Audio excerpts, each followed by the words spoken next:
Bab 651, Boneka Jiwa Xia King Bagian 2.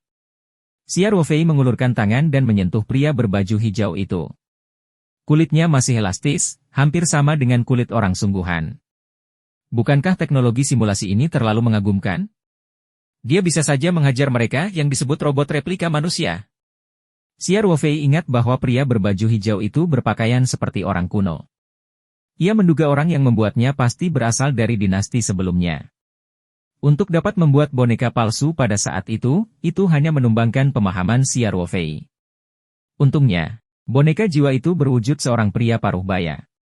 Jika dijadikan wanita cantik, Xia Ruofei tidak dapat menjamin bahwa dia tidak akan memiliki pikiran jahat. Dia menggelengkan kepalanya dengan keras untuk menghilangkan semua pikiran liar di benaknya. Kemudian, dia berjalan mengelilingi pria berbaju hijau itu beberapa kali dan bergumam di dalam hatinya, boneka spiritual ini adalah replika, tapi tidak bisa hanya sekedar hiasan, bukan? Menurut pengantar buklet tersebut, boneka jiwa dapat membantu pemiliknya dalam banyak tugas. Namun, boneka jiwa di depannya tidak bergerak, seperti bermain dengan tantangan boneka. Qian tidak terlalu akurat dalam mengatakan hal itu. Awalnya itu hanya boneka. Pada saat ini, Xia Ruofei mendengar bunyi klik. Dia tidak bisa menahan diri untuk tidak menggigil. Dari sudut matanya, dia melihat papan susunan di tablet batu itu bergerak. Dia dengan cepat melangkah maju dan menangkap papan susunan yang baru saja jatuh dari tablet batu.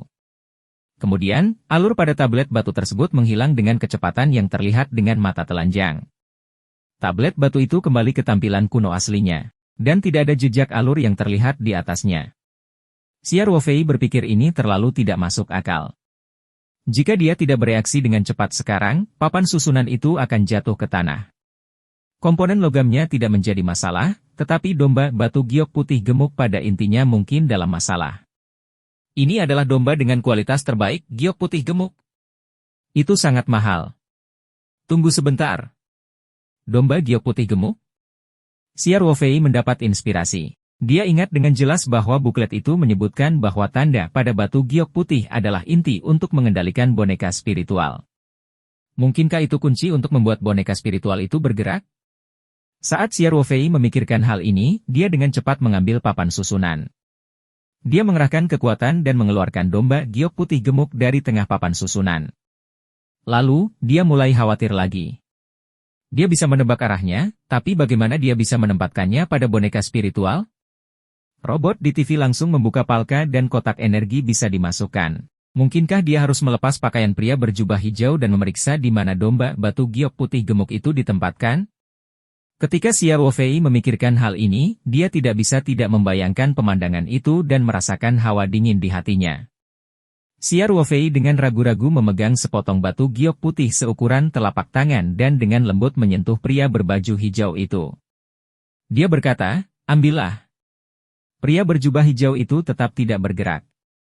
"Hei, perhatikan baik-baik. Itu adalah rune inti." Xia Ruofei mengambil domba giok putih gemuk dan melambaikannya di depan pria berbaju hijau. Domba kualitas terbaik giok putih gemuk. Itu sangat mahal. Pria berjubah hijau itu tidak tergerak. "Mustahil? Apakah kamu benar-benar ingin aku menanggalkan pakaiannya?" Xia Ruofei bergumam pada dirinya sendiri dengan wajah pahit. Setidaknya buat dia terlihat seperti wanita cantik. Ini terlalu gila. Saat dia berbicara, Xia Ruofei memandangi domba batu giok putih gemuk di tangannya dengan enggan.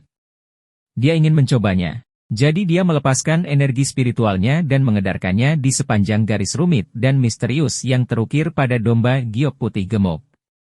Cahaya putih samar muncul pada domba giok putih gemuk, dan seluruh rune inti dengan cepat menyala. Pria di mata green berbinar. Lalu, terjadilah gaya isap. Giok putih suet di tangan Xia Ruofei terbang dan melewati pria berpakaian green sebelum memasuki tubuhnya. Xia Ruofei menatap pria berbaju hijau itu dengan gugup. Pria di mata green perlahan bersinar seolah dia hidup kembali. Dia menggerakkan tangan dan kakinya dengan lembut dan menoleh ke arah Xia Ruofei. Dengan ekspresi hormat, dia berkata, "Guru." Ya, ekspresi orang ini juga cukup realistis. Xia Ruofei juga terkejut. Dia bertanya-tanya apakah ini boneka sungguhan atau manusia. Kenapa dia panik? Siar Wofei berdehem dan berpura-pura tenang. Kamu.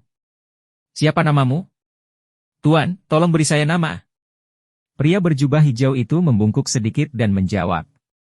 Beri dia nama? Saya harus menyebutnya apa? Zhao Tua? Li Tua? Wang Tua? Siar Wofei memikirkan bagaimana orang ini tinggal di ruang petaroh, yang berarti dia adalah tetangganya. Dia langsung merasa tidak enak. Dia bertekad untuk tidak memiliki nama yang vulgar. Siar Wofei berpikir sejenak dan melihat jubah hijau yang dia kenakan. Kamu bisa mengikuti nama keluargaku, Xia. Adapun namanya. Sebut saja dia Xia King, oke? Terima kasih atas namanya, Tuan. Xia King yang berjubah azur membungkuk dan berkata. Baiklah, aku akan memanggilmu Xia King mulai sekarang. Siar Wofei berkata sambil tersenyum. Kemudian, Siar Wofei bertanya dengan ragu-ragu, Xia King. Kamu. Apakah kamu benar-benar hanya boneka, bukan orang sungguhan? Agak sulit untuk bertanya secara langsung, tapi Siar Wofei tidak memiliki kepercayaan diri. Selain itu, tampaknya Xia King sangat menghormatinya. Siar Wofei berpikir bahwa dia tidak akan marah. Seperti yang diharapkan, Xia King tidak menunjukkan ketidakpuasan apapun, dan dia menjawab dengan nada hormat. Saya adalah boneka spiritual eksklusif guru, bukan manusia. Lalu siapa yang membuatmu? Terbuat dari apakah tubuhmu? Siar Wofei bertanya. Dia sangat penasaran dengan pertanyaan ini. Boneka jiwa ini hanya dianggap palsu sebagai boneka asli, dan tampaknya memiliki kecerdasan spiritual yang sangat tinggi, bahkan lebih realistis daripada robot cerdas terbaik di dunia. Dapat dikatakan bahwa jika Xia King diganti dengan satu set pakaian modern dan membiarkannya pergi ke dunia luar, tidak akan ada yang mengetahui bahwa dia sebenarnya hanyalah boneka. Menghadapi mata Siar Wofei yang penuh harap, Xia King menundukkan kepalanya dan berkata, Maaf, Tuan. Saya tidak tahu. Tampaknya pertanyaan ini berada di luar jangkauan Xia King. Bagaimanapun, dia hanyalah boneka, dan disadari atau tidak, semuanya ditentukan oleh orang yang membuatnya. Siar Wofei sedikit kecewa. Lalu, dia bertanya, baiklah. Lalu, apa yang bisa kamu bantu? Guru, saya telah menanamkan 9 volume Petani Dewa, kumpulan hati petani, kitab suci ramuan abadi, dan buku-buku kuno lainnya ke dalam otak saya. Mereka dapat membantu Tuan menjaga dunia petaroh dan merawat tumbuhan roh dan tumbuhan abadi di dunia petaroh, Xia King segera berkata. Ketika Siar Wofei mendengar kata, dunia petaroh, dia sedikit tergerak. Dia tahu bahwa ini mungkin nama yang tepat untuk ruang petaroh. Dia dengan cepat bertanya, kamu tahu bahwa kita berada di dunia petaroh, kan? Berapa banyak lagi yang kamu ketahui tentang dunia petaroh? Xia King menjawab, Tuan, saya hanya tahu bahwa dunia petaroh dibagi menjadi alam arcean dan alam pegunungan dan laut. Alam arcean memiliki formasi waktu yang memungkinkan seseorang menumbuhkan tanaman roh langka yang membutuhkan jangka waktu lebih lama. Alam pegunungan dan laut sangat luas dan tidak terbatas. Ini adalah dunia yang kecil. Pada titik ini, Xia King berhenti sejenak. Dia melihat ke kejauhan dan merasakan sejenak, lalu berkata, Guru, alam pegunungan dan laut saat ini hanyalah puncak gunung es. Guru masih harus bekerja keras agar dunia petaroh dapat berkembang secepat mungkin. Mata Siar Wofei berbinar. Jelas sekali bahwa apa yang disebut alam primal sebenarnya adalah ruang aslinya, dan alam pegunungan dan laut adalah ruang baru tempat dia berada. Xia King, tahukah kamu cara membuat dunia petaroh berkembang secepat mungkin? Dia dengan cepat bertanya. Tuan, Anda dapat menanam lebih banyak tumbuhan roh langka dan tumbuhan abadi. Roh yang dikeluarkan oleh ramuan roh ini dapat menyehatkan dunia petaroh. Xia King berkata, misalnya, pohon hati roh dari alam arcean adalah tanaman roh yang sangat bagus. Selain itu, ada juga beberapa tumbuhan roh yang sangat bermanfaat bagi pertumbuhan dunia petaroh, seperti rumput mutiara misterius hati ungu, ginseng giok misterius, rumput kebangkitan 9 surga. Siar Wofei tidak bisa menahan sakit kepala ketika mendengar nama-nama ini. Dia belum pernah mendengarnya sebelumnya. Selain itu, mereka terlihat sangat mewah dan mengesankan. Di mana dia bisa menemukannya? Dia langsung menyela kata-kata Xia King dan bertanya, berhenti, berhenti. Mari kita tidak membicarakan hal ini dulu. Xia King, selain berbagai tanaman roh, apakah ada cara lain untuk mendorong pertumbuhan dunia petaroh? Ada cara lain, kata Xia Qing. Xia Ruofei sangat gembira dan dengan cepat berkata, cepat beritahu aku. Bab 652, merasakan daun giok. Guru, batu dunia dapat mendorong pertumbuhan dunia petaroh, kata Xia Qing. Selama ada cukup batu dunia petaroh dapat berkembang dengan cepat. Batu dunia. Xia Ruofei mengungkapkan ekspresi ragu dan berkata, saya pernah memberi Ling Tukong, dunia Ling Tu untuk menyerap batu giok. Xia Qing, apakah batu dunia yang kamu bicarakan adalah batu giok? Xia Qing menggelengkan kepalanya dan berkata, Tuan, sejauh yang saya tahu, batu giok itu mengandung sejumlah kecil batu dunia. Jika dunia petaroh menyerapnya dalam jumlah besar, dunia itu juga bisa berkembang. Namun, jumlah yang dibutuhkan sangat besar. Lalu apa itu batu dunia?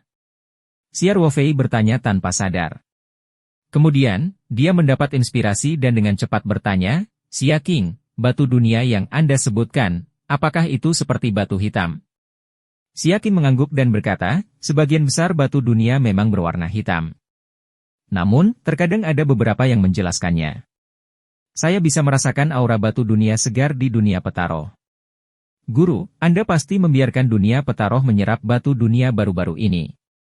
Xia Ruofei merasa bersemangat. Memang benar. Batu hitam kasar pada waktu itu adalah batu dunia yang dibicarakan Xia Qing. Celana saja efeknya begitu bagus setelah menyerapnya saat itu. Itu jauh lebih baik daripada efek batu giok yang beberapa kali lebih baik. Ini adalah cara yang benar untuk meningkatkan peningkatan ruang petaroh. Selanjutnya, Xia Ruofei memperhatikan poin penting dalam kata-kata Xia Qing. Dia dengan tidak sabar bertanya, Xia Qing, kamu tadi mengatakan bahwa kamu bisa merasakan aura batu dunia. Jadi, kamu bisa membantuku menemukan batu dunia. Xia Qing mengungkapkan ekspresi menyesal dan berkata, saya minta maaf, Tuan. Saya mengandalkan keberadaan dunia petaroh, jadi saya tidak bisa meninggalkannya. Kejutan di wajah Xia Ruofei membeku. Jadi ternyata dia sangat gembira. Dia menghela nafas dan bertanya, bagaimana ini bisa terjadi? Xia Qing, apakah kamu benar-benar tidak bisa meninggalkan dunia petaroh?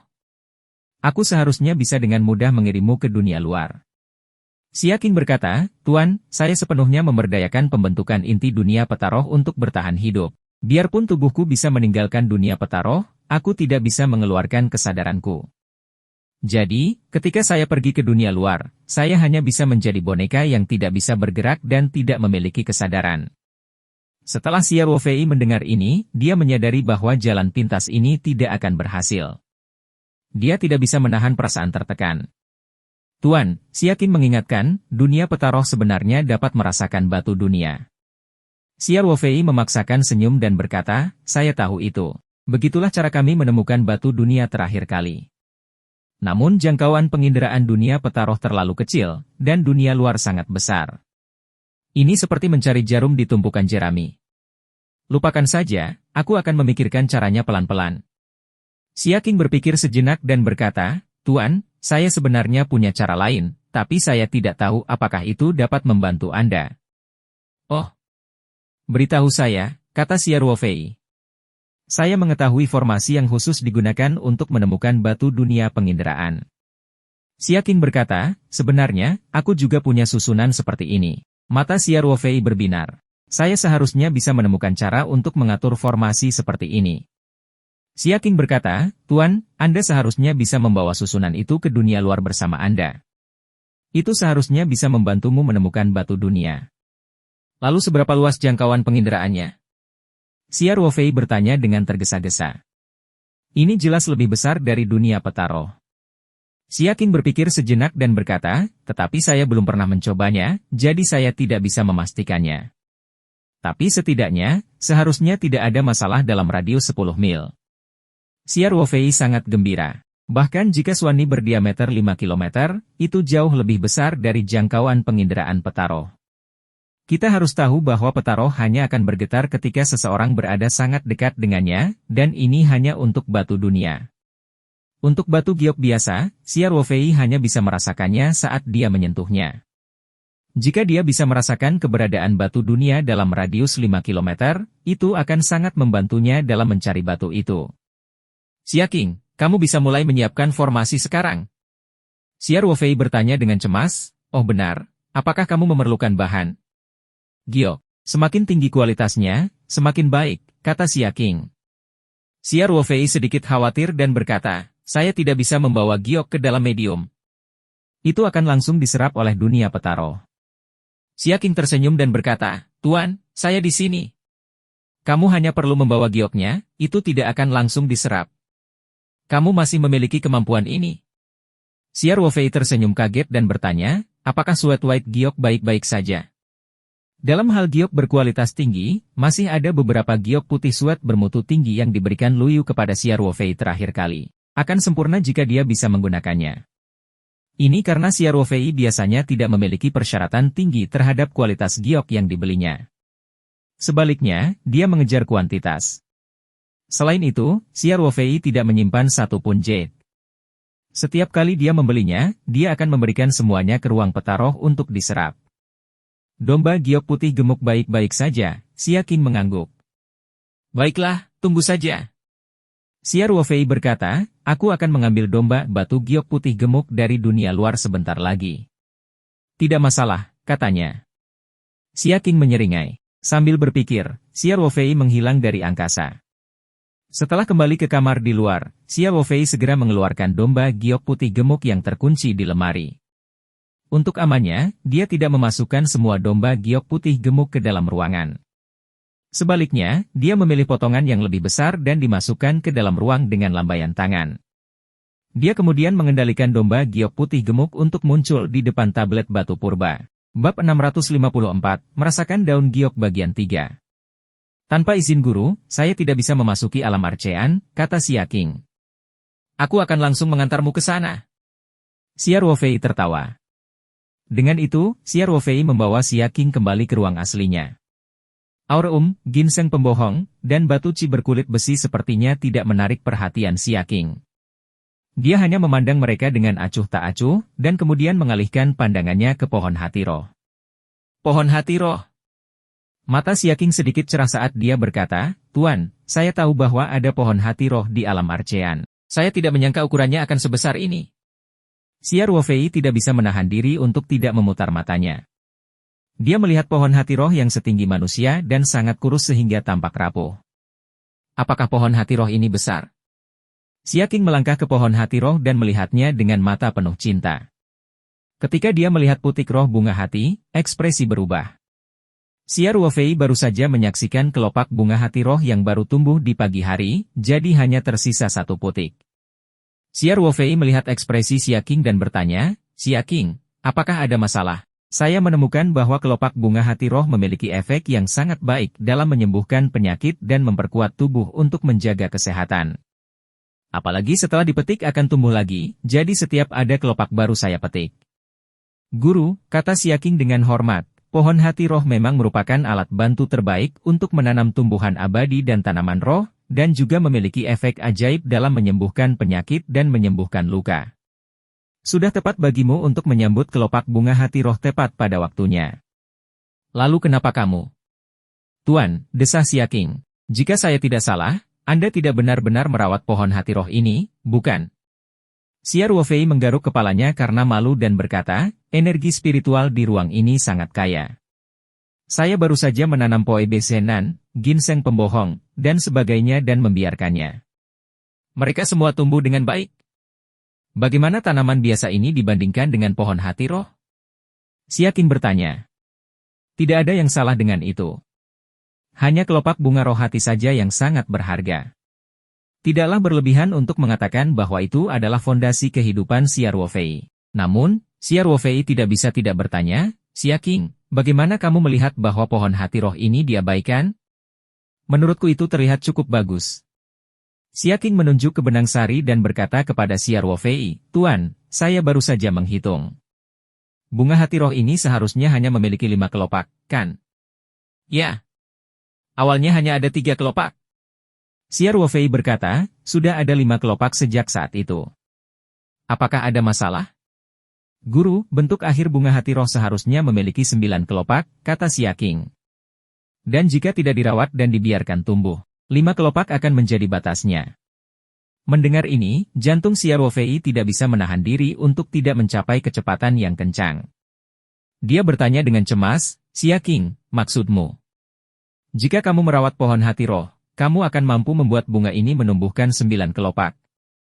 Ini terlalu penting." Kelopak bunga roh hati adalah salah satu sumber daya paling penting bagi Xiao Fei. Dia membutuhkan kelopak bunga ini dalam banyak aspek perairan. Perbedaan antara 9 kelopak dan 5 kelopak bagaikan perbedaan antara langit dan bumi. Jumlah kelopak bunga yang dihasilkan hampir 2 kali lipat. "Tuan, 9 kelopak adalah bentuk akhir dari bunga hati roh," kata Xia Qing hati-hati. "Saya tidak bisa menjaminnya, tapi jika saya merawatnya dalam waktu lama, setidaknya bisa mencapai 7 hingga 8 kelopak. Bab 653, Merasakan Daun Giok Bagian 2. Xiao Fei meletakkan sisa dombanya giok putih gemuk kembali ke dalam lemari dan kemudian dikembalikan ke medium. Begitu dia memasuki ruangan, Xiao Fei melihat bahwa Xia Qing sedang memegang batu giok putih suet kelas tertinggi. Seperti yang diharapkan, jade belum terserap oleh ruang. Xiao Fei juga terkejut. Dia bertanya, "Xia Qing, saya masih memiliki beberapa domba kelas tertinggi giok putih gemuk. Berapa total yang Anda butuhkan?" "Tuan, pembentukan batu dunia penginderaan tidaklah rumit. Bagian ini sudah cukup," kata Xia Qing. "Baiklah, kamu bisa mengaturnya sekarang," kata Xiao Fei. "Ya Tuan." Xia Qing menjawab dengan penuh hormat. Xiao Fei berdiri di samping dan memperhatikan. Xia Qing membalik tangannya dan pisau pahat kecil muncul. Dia tidak tahu apakah itu tersembunyi di tubuhnya atau apakah dia memiliki harta spasial lainnya.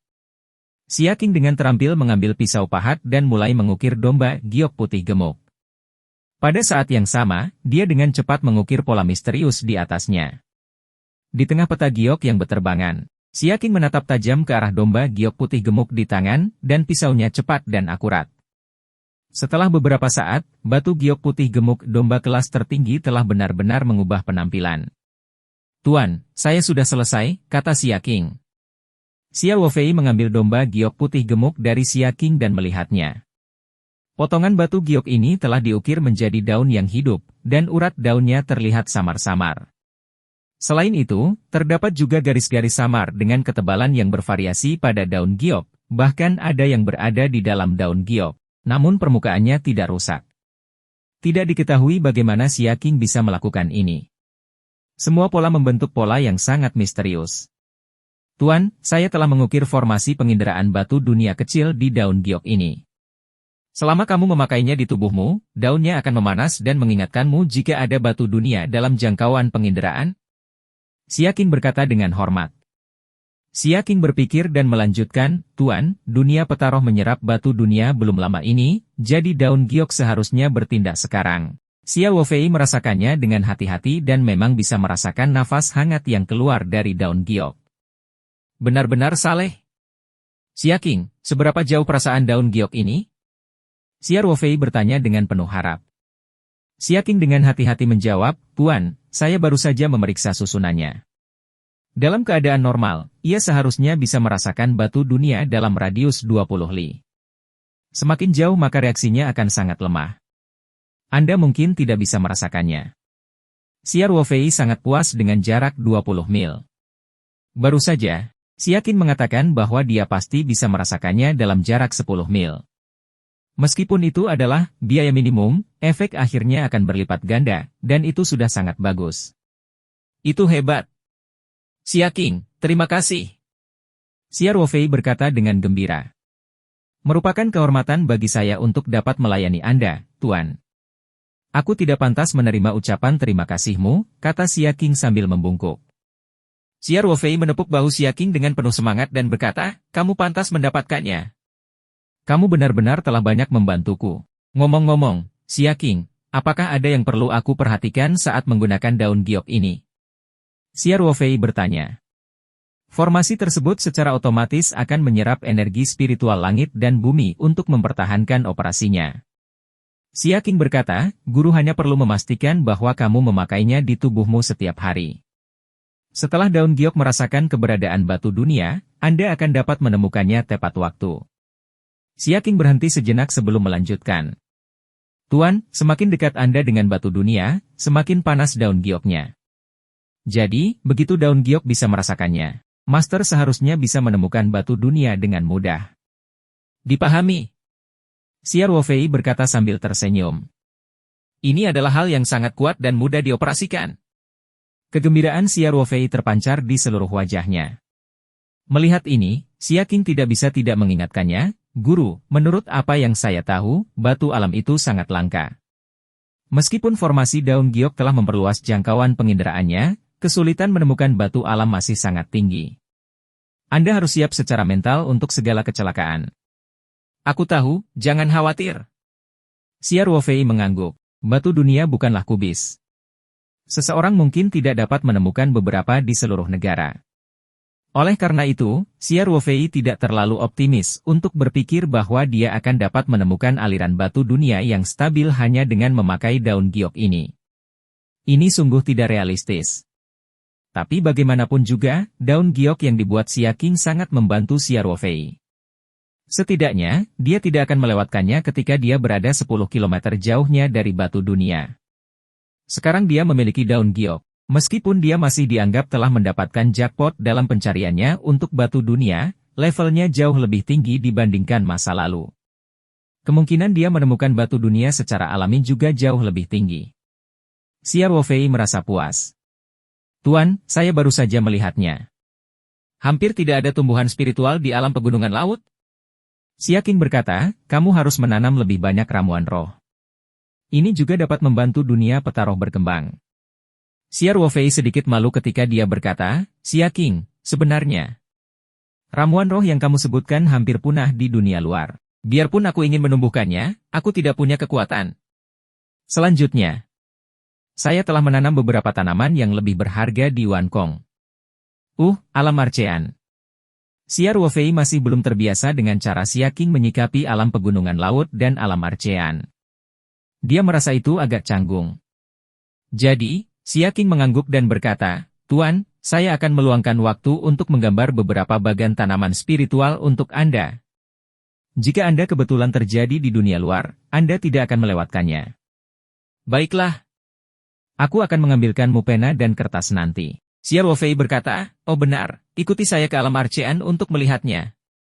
Hasil panen yang lebih berharga ada di mana-mana. Bab 655, Budidaya Ikan Kun. Ya. Tuan, bawahan ini pasti akan melakukan yang terbaik. Xia Qing berkata dengan ekspresi bersemangat. Ia adalah boneka yang bisa membantu menanam tanaman spiritual, sehingga kesetiaannya tidak perlu diragukan lagi. Xiao Wofei menerima tugas yang begitu penting. Dia sangat senang dengan kepercayaan ini. Xia Qing, kamu di sini untuk merawat pohon hati roh. Apakah kamu membutuhkan aku untuk menyiapkan sesuatu untukmu?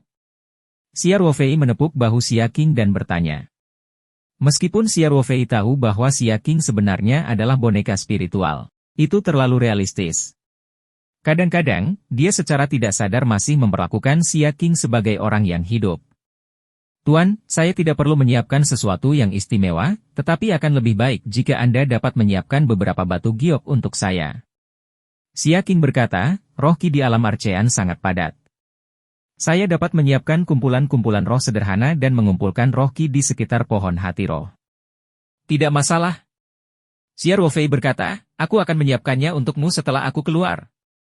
Xiao Wofei berpikir sejenak dan berkata, oh benar, Xia Qing, kamu bisa tinggal di alam arcean ini di masa depan. Saat Anda senggang, bantu saya merawat Poe Besenan, kelabang batu berkulit besi, dan sebagainya. Oh, dan pohon-pohon teh itu, terutama yang 12 di sini, bantu aku merawatnya.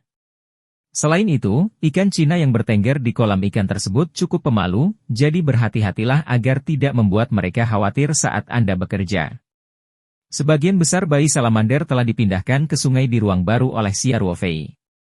Namun masih ada sebagian yang tersisa untuk dijadikan tempat budidaya ikan. Ya Tuan, kata Xia Qing. Xiao Wofei memikirkan pertanyaan lain dan mau tidak mau bertanya, Xia Qing, kamu. Bagaimana biasanya kamu mengisi kembali energimu? Apakah kamu perlu makan? Xia Qing tersenyum dan berkata, Tuan, saya hanya membutuhkan sedikit energi spiritual surga bumi. Saya bisa terus bekerja di dunia primal ini. Selain itu, saya bisa tidur saat tidak bekerja, sehingga tidak menghabiskan terlalu banyak energi spiritual. Mendengar ini, Xia Ruofei merasa sangat lega. Ia merasa boneka spiritual itu benar-benar di luar dugaannya. Boneka spiritual memiliki kesadaran yang mirip dengan manusia, dan memiliki keterampilan tanaman merawat spiritual. Ia tidak perlu makan dan bisa bekerja sepanjang waktu. Itu sempurna. Xia Ruofei menemukan pena dan kertas untuk Xia Qing di tempat aslinya. Sekarang, dia pada dasarnya menyimpan semua barang umum ini di ruang aslinya. Dia dapat menggunakannya kapanpun dia menekan, dan itu sangat nyaman. Xia Ruofei meminta Xia Qing menggambar bagan tumbuhan spiritual ketika dia punya waktu. Jika dia terletak di masa depan, dia bisa memindahkannya ke ruang angkasa tepat pada waktunya. Setelah menyerahkan semuanya kepada Xia Qing, Xia Ruofei meninggalkan ruang petaroh dengan pikiran tenang.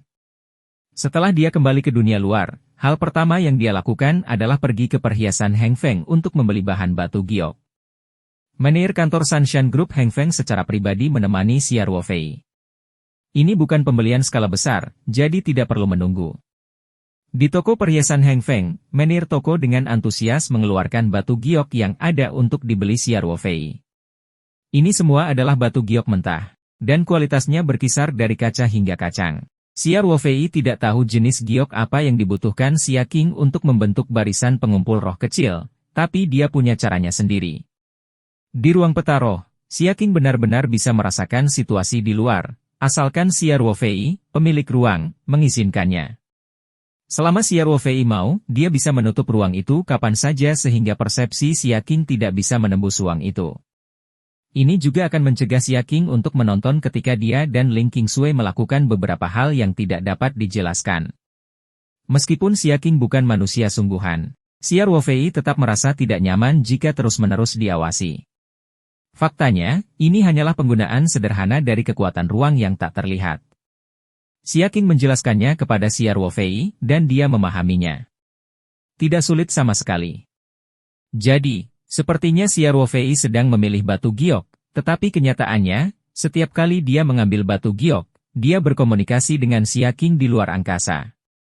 Segera, Xia Ruofei memahami bahwa giok yang digunakan oleh Xia Qing untuk mengatur formasi tidak harus memiliki kualitas terbaik.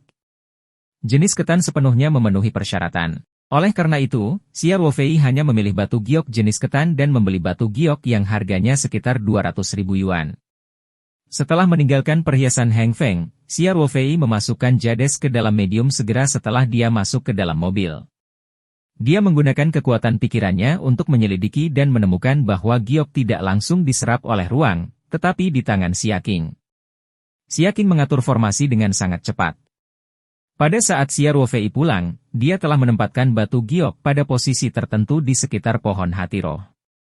Tentu saja, ada perbedaan aliran waktu di sini. Meski hanya setengah jam di dunia luar, lebih dari 10 jam telah berlalu di luar angkasa. Xia Qing, yang berada di ruang aslinya, sedang sibuk memperbaiki lingkungan penanaman pohon hati roh. Xia Ruofei juga akan memasuki ruang tersebut ketika dia punya waktu untuk melihat hasil Xia Qing. Dia memperhatikan bahwa setelah menyiapkan susunan pengumpulan roh, roh Qi dalam jarak 1 meter dari pohon hati roh menjadi jauh lebih padat. Dia tidak tahu apakah itu hanya imajinasinya. Tapi dia merasa pohon hati roh tampak lebih energik dari sebelumnya. Tentu saja, metode Xia Qing dalam merawat pohon hati roh tidak terbatas pada hal ini. Ada banyak metode yang tidak dapat dipahami Xia Ruofei. Misalnya, Xia Qing telah menggunakan tanah di ruang spasialnya untuk menumpuk beberapa gundukan kecil di bawah pohon hati roh. Dia juga telah memangkas daun dan cabang pohon hati roh di area kecil. Meskipun efek dari metode ini belum terlihat hingga saat ini, Xia Qing memberitahu Xia Ruofei bahwa peningkatan pohon hati spiritual adalah proses jangka panjang. Jika ingin mencapai tingkat 8 hingga 9 kelopak, dibutuhkan setidaknya beberapa tahun.